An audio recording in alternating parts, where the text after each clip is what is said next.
আসসালামু আলাইকুম প্রিয় দর্শক, কেমন আছেন? আশা করি সবাই ভালো আছেন। আমিও ভালো আছি। কুকিং রেসিপি বাই মনিরাতে আপনাদের স্বাগতম।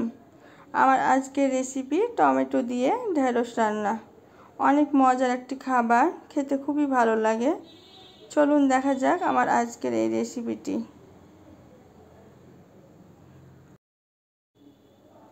এখানে আমি কিছু ঢেঁড়স নিয়েছি, 2-5টা কেটে নিয়েছি। নিয়ে নিচ্ছি 2টা বড় সাইজের টমেটো কুচি। এবার চুলায় একটা প্যান বসিয়ে দিয়েছি, তেল দিয়ে দিচ্ছি 1/2 কাপ, পেঁয়াজ কুচি দিয়ে দিচ্ছি 1/2 কাপ। এবার একটু ভেজে নিচ্ছি। কিছুক্ষণ ভাজার পর আদা রসুন বাটা দিয়ে দিচ্ছি 1 চামচ।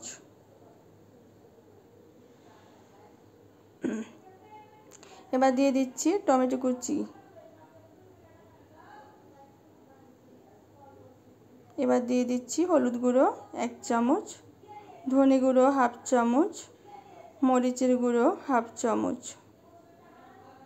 একটু ভেজে নিচ্ছি। এবার দিয়ে দিচ্ছি 1/2 কাপ মতো পানি, লবণ দিয়ে দিচ্ছি স্বাদ মতো। একটু নেড়ে চিড়ে ঢেকে দিচ্ছি। কিছুক্ষণ পর ঢাকনাটা উঠিয়ে নেড়ে দিচ্ছি,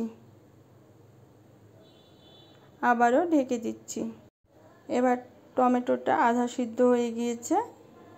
এখন আগে থেকে কেটে রাখা ঢেঁড়সগুলো দিয়ে দিচ্ছি।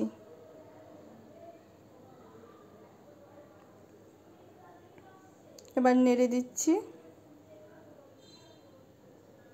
একটু কষিয়ে নিচ্ছি।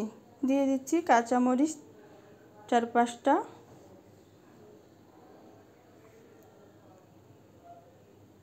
এবার ঢেকে দিচ্ছি।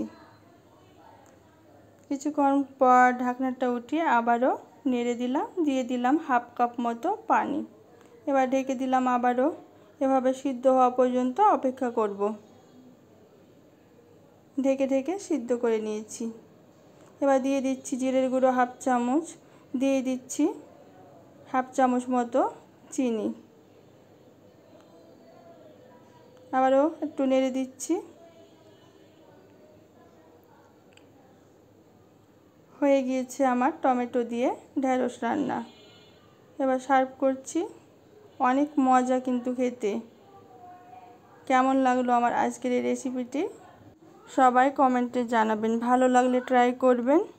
সবাইকে অনেক ধন্যবাদ জানাচ্ছি আমার ভিডিওটি দেখার জন্য। সবাই অনেক বেশি ভালো থাকবেন। আল্লাহ হাফেজ।